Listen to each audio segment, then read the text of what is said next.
Joining me for the first time ever on the Fightful Boxing podcast, someone who I've had the pleasure of interacting on social media for now, I think it's been almost 2 years now. Australian manager Tony Tolj, who you may know as the man behind the Maloney brothers, who are quickly taking the U.S. by storm, or at least they were planning on doing so this month, but unfortunately, due to the ongoing situation with COVID-19, the whole sport's kind of been in, well, not just the sport of boxing, but everything has been at a standstill. So I wanted to bring Tony on. This is really the first time we're really talking to each other, and we try to do this by video, but Facebook is not letting me. It's giving me a ton of problems. So we're doing this audio. Tony, thank you so much for coming on here. I really do appreciate it. Yeah, no worries. Pleasure to be on. Obviously, this month we were supposed to have, a lot of big shows for Top Rank.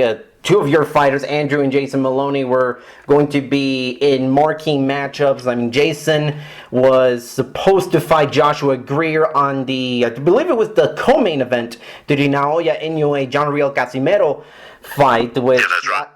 And I thought as far as a co-main and main event combination, that was going to be a spectacular show.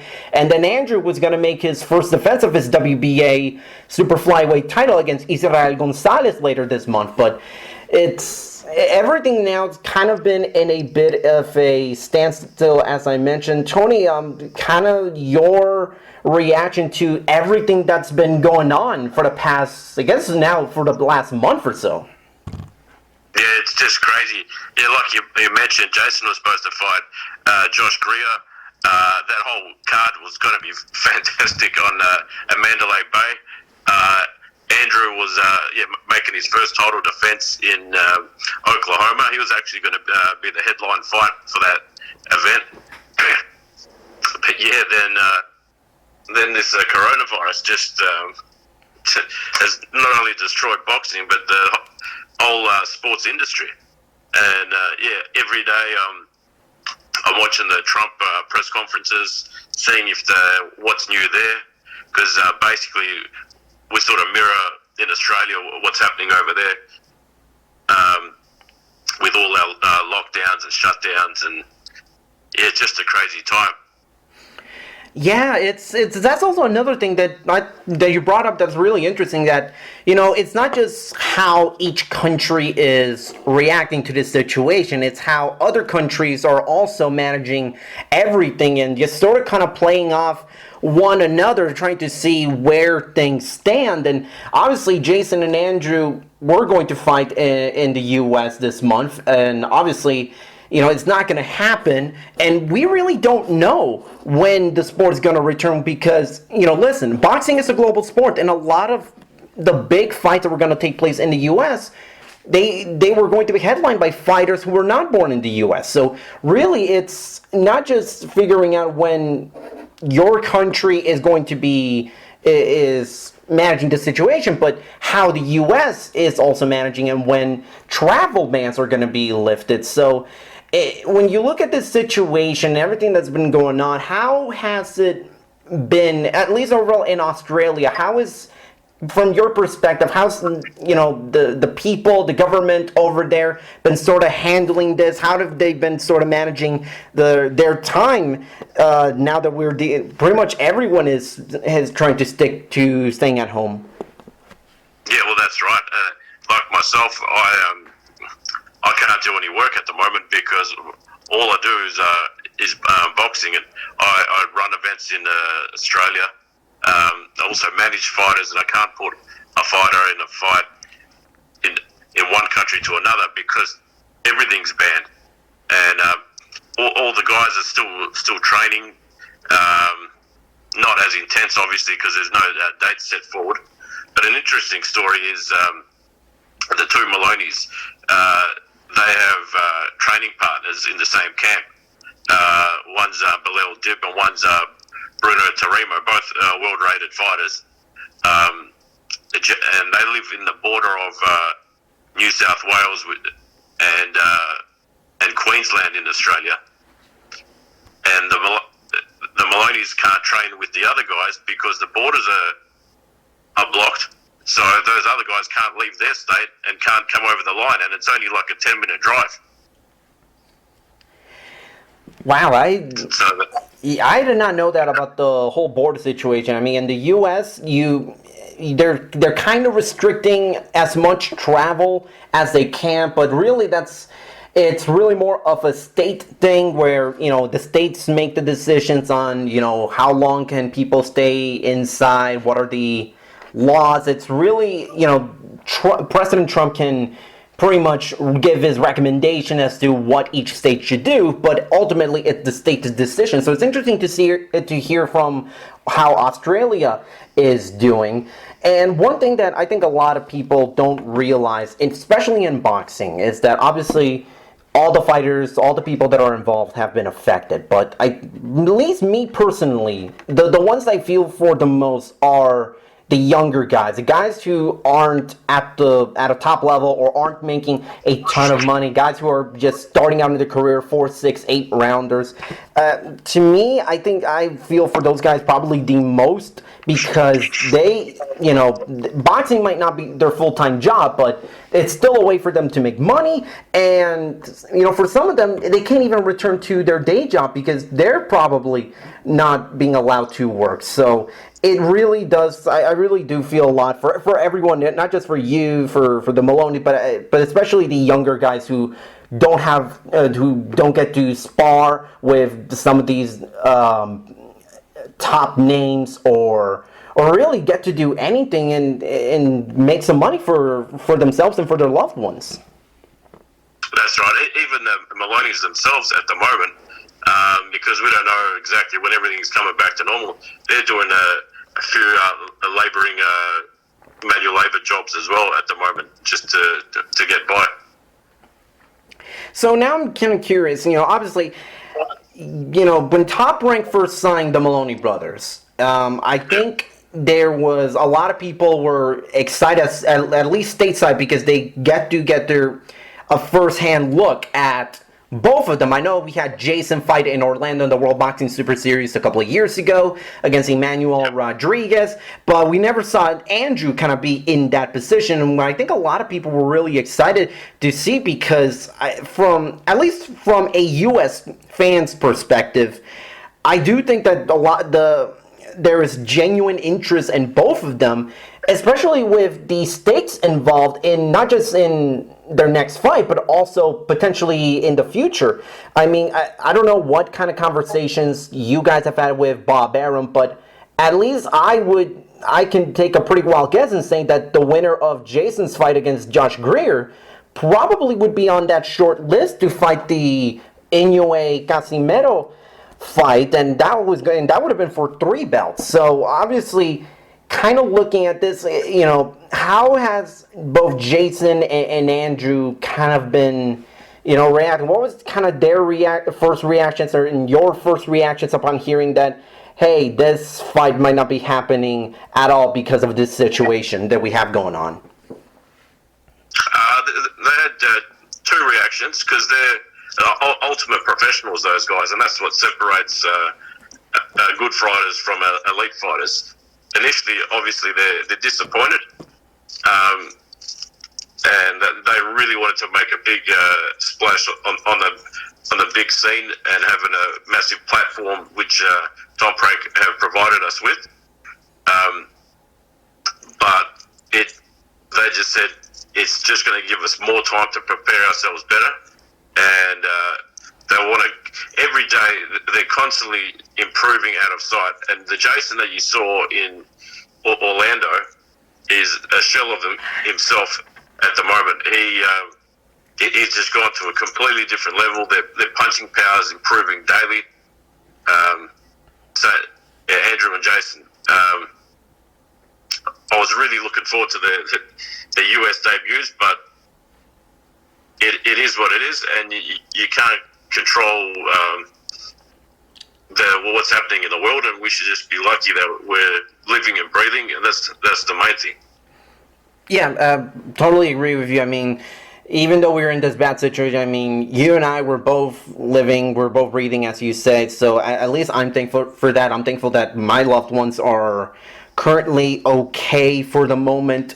But obviously, things change, not just daily, but hourly, sometimes even by the second.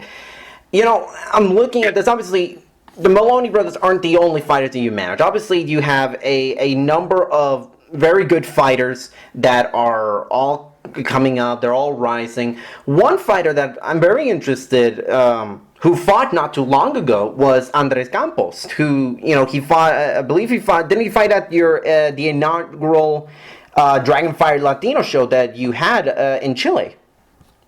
Yeah, that's correct. I look at a guy like Campos. He's very young. He's 9-0, and he's already holding a regional WBA title, and he's already fighting 10-rounders. One thing that I'll interrupt. He's also the WBO Latino champion now. Right. So obviously, this is a guy who's been quickly ascending through the ranks, and he's only 9 fights in. So when you look at a guy like Campos, obviously with every fighter is different, and I always try to get this type of question in for either their managers, their trainers, or the promoters, is for a guy like Campos, in your eyes, when does it become to a point where you can feel like you can pull the trigger and put him up there with a top 15, top 10 guy, or when is the time to sort of try to keep developing him? He's very young. He's only 23, so it's not like his physical peak is going away anytime soon. So when do you look at a guy and think, now's the time to put him up there with a world-class fighter, versus just trying to give him different types of opponents so he can get more experience for down the road? It's on a fight-to-fight basis. We just step up the level of opponent each time and see the way that he progresses and how he's going through the opponents, what he's learning, what we need to improve on. It's all on a fight-to-fight basis, so I don't want to push him too early, but I don't want to hold him back for too long either. It just depends on how much he's improving, but he's another guy in the same mold as the Maloneys, where they just, as soon as he fought, he just won the WBO Latino title and defended the WBO Federal Bowl title, and I think the next day he was already doing 10 and 15K runs, just straight back into training, because he knows, because he's, like you said, he's only 23, but there's just a wealth of potential, but potential is what you make it. If you just going to rely on potential, then you won't get too far. Now, I know, Tony, you are a wrestling fan. You and I have, spoken on Twitter and privately on regarding wrestling. You've shown me a lot of pictures with a lot of wrestling legends. I'm curious. Obviously, I'm sure you're aware of how WWE has handled the coronavirus situation. They've held a lot of their shows at the WWE Performance Center in Orlando. They just held WrestleMania there. They've been essentially doing, empty arena / closed set shows, and kind of curious because obviously, like boxing, like MMA, pro wrestling, depending on, you may or may not call it a sport, but it is it is an industry where it involves a lot of personal hand-to-hand contact. So just kind of looking up as not just a wrestling fan, but someone who is deeply involved in boxing, what do you make of WWE and how they've handled the coronavirus situation by essentially acting as they have to keep the show moving forward? Yeah, that's right. It's a tough call for everyone involved there, and the card itself changed quite a bit because they're scheduled to have Goldberg versus Roman Reigns, and Roman Reigns himself had leukemia before, so his immune system is not that tolerable. So he made the decision himself to pull out of the show, and then there was a triple threat tag team title match, and one of the guys, the Miz, I believe, had the flu, so it went from a triple threat tag team match to only 3 singles guys on. So they're in a really difficult situation, and now they got border issues as well. Certain people can't leave the States. But yeah, basically, I believe they just wanted to get through it, get it over and done with, and then sort of reset. And I don't know where they're going to go from here. Just to wait and see, I suppose. Yeah, I really have no idea how they're gonna keep moving forward, because obviously we have no idea when this is gonna end. But one thing that I personally was thinking about for the last couple of weeks is that, you know, UFC has been adamant about also doing these type of shows, closed set shows, studio shows, whatever you want to call it. And obviously, you know, that I'm aware of, boxing hasn't done anything of that in response, and just kind of want to get your thoughts on the idea of maybe having some of these fights, maybe not necessarily a Naoya Inoue or an Anthony Joshua or a Canelo fight in these types of shows, but at the very least, have guys, you know, be a part of, you know, some these closed set shows where, sure, there might not be any fans, but at least you'll have both new content, and also you can keep some of your fighters at least a little busy, and they can make a little bit of money. So obviously it's going to be very hard because of the coronavirus situation, and obviously countries all over the world are not even going to allow that. But if things come down to a little bit, maybe not fully return to normal, but is that something that you feel that could potentially happen, where we see not just boxing but also sporting events be held in behind closed doors with no fans being allowed to enter? Yeah, I believe so. In Australia, we have Australian football, and they had one round, and then everything shut down. But they had no fans in the arena. The UFC, I just read today that Dana White is planning on putting everyone on a private island. I don't know if you saw my social media post. I told him I found the perfect island for him, and I put up a picture of Gilligan's Island. Yes. Yeah. Oh, yeah. I saw that. It was. But in regards to my boxes, yeah, we're open to anything. That all the guys that I work with, I consider good friends, and they're all have that competitive nature. And even like you're saying with the Maloney's, if you told them that we got a fight for them, and it was in it was literally in their backyard, they do that. They just want to fight, and they want to fight the best. One thing that I actually wanted to also get your thoughts on, obviously. I don't want to just talk entirely about COVID-19. Obviously, it's obviously the biggest story, not just in sports but in the world. But at the same time, I also want to kind of get get a little personal with these guys that I got coming up, and also just have a little fun. So obviously, you are someone who is a big fan of Chris John. Just kind of want to get what your favorite memory or your favorite fight involving Chris John was. Just so you know, I'm not sure if you're aware of this, but I was part of Chris John's management team, yep. And we were part of Chris John's team since I think maybe 2003. But as far as the favorite fight, it's his biggest fight will be the one Manuel Marquez fight. Yeah, from I think about 2006, right?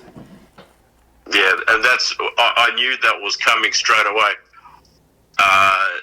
There was a purse bid for, I can't remember at the time, it was Marquez and someone else, and there was no one bid for the purse bid.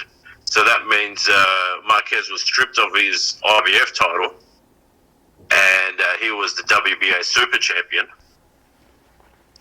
I believe, and Chris, was the regular champion. Mm-hmm. And I knew that it was coming straight away, so I I started everything literally straight away and prepared for that. But that's one of my most proudest victories. But the biggest fight, I believe, I think I'd have to say it was Chris John versus Daud Yordan, another Indonesian. That was the only time, I believe, in history that two Indonesians have fought for a world title in Indonesia. Daud was the up-and-comer, and everyone was saying that he's going to be too good for Chris. He's too old. Chris John's too old. He's a bit past it now. And there was actually an internal bet as well. It's probably no one even knows this, between us and Daud Yordan's management. If we both backed our guys that much, to the point of whoever won the fight, whoever lost the fight, would change management as well. Would be looking after them. Wow, I did not know that. Wow. Yeah, that was never discussed in any media platforms, but yeah, that's what happened. So if Chris was to lose, which we knew that was never going to happen, just once you've got so many boxes in the boxing, you've got the power, the skills, the technique, the the experience, stamina. I believe Chris just ticked too many boxes, and yeah, I couldn't see him losing any fights, to be honest. And he only did lose one fight, and that was right at the end. And he was too proud, which to his detriment, to tell us that he had some health issues leading up to his last fight, and he didn't want to let anyone down. And we said, boxing comes and goes. Our priority is your health, so just needed to know that. But it is what it is. Well, that was a pretty riveting story. I did not know about that little internal bet. And lastly, just kind of want to get on your side. How did you personally get involved in boxing, or at least what was your earliest memory of the sport, of being exposed to the boxing and kind of thinking this is something I want to be involved in for the rest of my life, or at least on a professional level? I actually started in the professional industry in boxing when I was, I think, 22, maybe just turning 23. And I started as the graphic designer for for Harry's Gym, which had Chris John, had Nufel Ben Rabar, and a heap of other boxers as well. But